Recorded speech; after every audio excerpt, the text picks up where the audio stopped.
Taeyong had always looked forward to summer. Not because he loved the season, yes, he did, but that wasn't the only reason. All around the year, he looked forward to the vacation on their beach house at Viridian Key. He had a big family, lots of aunts, uncles, cousins, all of them lived in different countries, but every year all of them came together to spend summer at the beach house. The family get together along beaches, surfing, fishing, swimming, barbecue parties. And drinks. Sounds fun, doesn't it? But none of them was the reason of Taeyong's excitement. He looked forward to summer to seeing his uncle Jung Jungkook, a man who made him fantasize the wildest shit.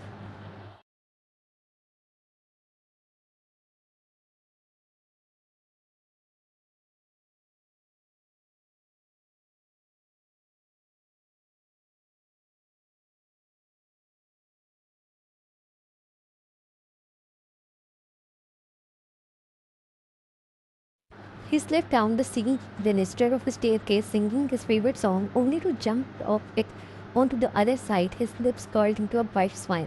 The hall was full of people, of men, women, kids. His hazel eyes searched around the place. He spotted his mother, his cousins, his eldest uncle and aunt from everywhere, from Korea, from Spain, Caribbean islands, and he doesn't even remember the names. Their family, extended family, more specifically, was a small representation of the diversity in the world. His own father was from Japan. Oh, there was his father pouring beer for his mother. The boy shook his head and continued searching for certain someone, his hands on his hips. Day of their month-long get-together was mostly like that, only catching up on people's lives because they don't get the time to do that for the rest of 11 months of the year. Someone gives a birth and the family gets to know about the baby on the 20th of May. The first day they meet up here on the beach house at Meridian Key Islands. His cousins had another group flopping like donkeys over something. They have discarded their clothes. Boys wore their swimming trunks while girls wore mini dresses as small as they could. His eyes traveled down their faces just a little, down their long neck, down to their collarbones. His eyebrows flew up while a wicked, amused grin curled up on his lips when his eyes traveled into a low twist felt of air west. The boy stuck out his tongue playfully and looked away, with his eyes returned to the rising youth peeking out at their dresses once more. He didn't blame them, in fact he sympathized them. Poor girls, it was so hot and they were forced to wear those mini dresses in the name of decency. Like why they can't just let everything be free and breathe. Someone wasn't helping, it was hot, he was hot and he wasn't warm. By the way, he knew every bastard should. There in that group was staring at the same thing. The girls were so innocently oblivious, or maybe they were not as innocent and oblivious as they appeared. The black hair burst through flicking eclipses gaze moved from one girl to another when someone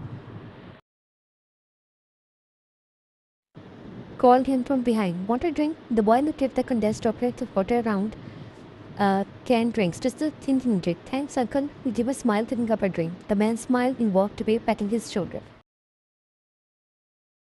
Here, Neil opened the can of Gia spirits. As soon as the first sip was down, his throat had washed down his windpipe like a wave against the beach. He let out a refreshed breath. He had always loved this drink since their very childhood.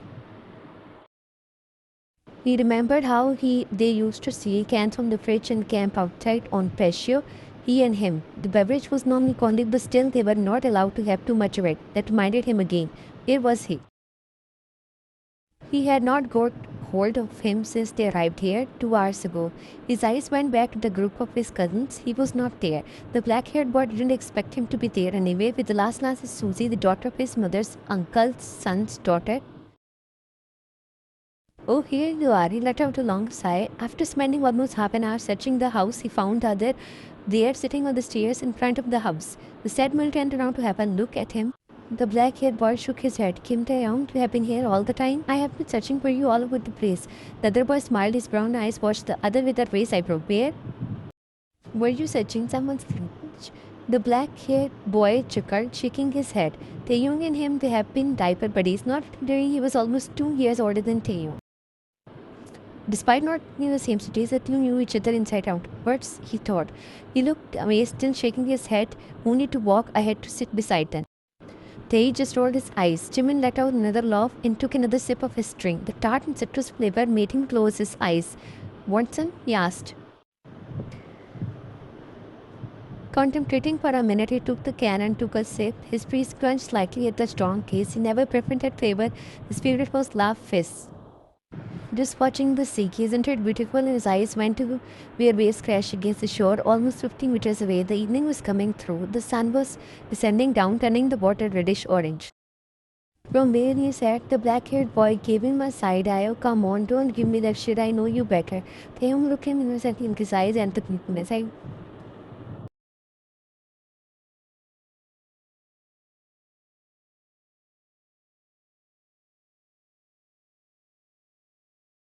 Oh goodness, you there? The black-haired boy looked at him and this thief. Get over it, eh?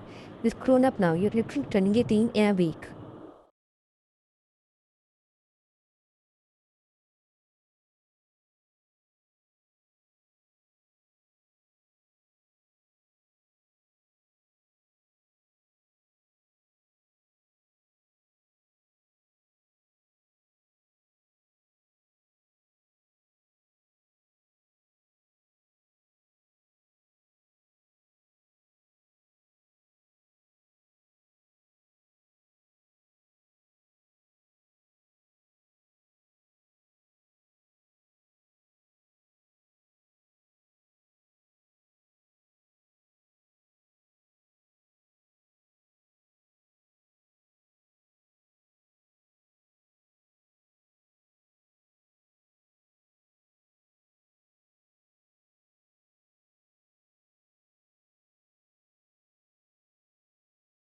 Let's go inside. It's fucking hot out there. I need to show you something.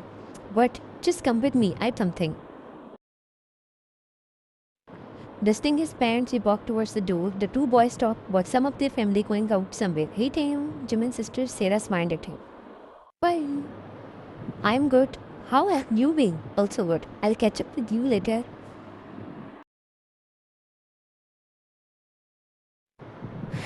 We're going out for grocery shopping.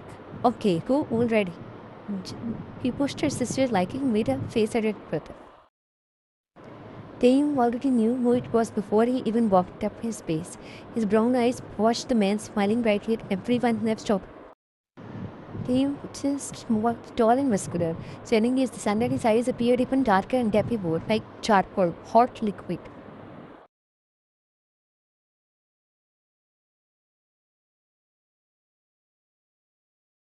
Muscles in Taeyong's abdomen twisted and he felt the need to shift in his place. He was aching everywhere with just a look of him.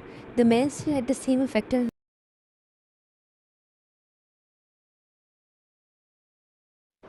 Who is she now? Jimin questioned, checking out the woman. She is hot. Taeyong clings towards his best friend. Wipe your mouth already, who fucking doing Jimin? His brown eyes returned to the woman who wore an oversized top and jean shorts, leaving her long legs for people to hawk at and fantasize. He couldn't deny that. Jimin looked at him. That's called admiring beauty. Taeyong didn't reply to him. He kept staring at the woman. The boy furrowed his eyebrows. He kept staring in front of him blankly until the introduction was over. He could feel the heat dancing on his skin already as he approached them. And he knew someone wasn't the reason. The heat all over his body called to form a very familiar knot in his abdomen. Stomach making a twist in funny ways, the boy fisted the hem of his own shirt secretly as he stripped it at the other. Uncle Jimin being shaking the hand. Just traveling and having fun. And she is? Oh, that's Vera, my girlfriend, introduced. Baby, that's Jimin and Taeyong. Vera, that's such a beautiful name. It's really nice to meet you. It's nice to meet you too, Jimin. How are you, Taeyong? Did he want to hear the truth? He thought, rolling his eyes. I'm good, Uncle Jim. I'll see you boys around. Vera must want some rest. Okay, baby? He questioned, his hand holding the moon by her neck. Just what Taeyong couldn't do to get those big hands all over himself. He thought meeting let out his shaky breath. Yes, honey, my legs are heavy. Jungkook smiled at her, glancing towards the two boys' silent hint, and walked away from there. Then, as she walked beside, oh, Vera, even her name is, of course it is, Aloe Vera. Taeyong rolled his eyes irritated. You, Jimin, Taeyong mocked. Any species with excess chromosomes and you start doing. Get some standards. She isn't standards. No, she is anything but standards. Eugene. He jumped into dangerous waters, not as your uncle going to. When he has someone else in bed, he teased. Dame looked at him annoyed. I'm not fucking jealous. He spat and walked away from there. He jealous? Yes, he was. How was he going to notice him when he will have her all the time?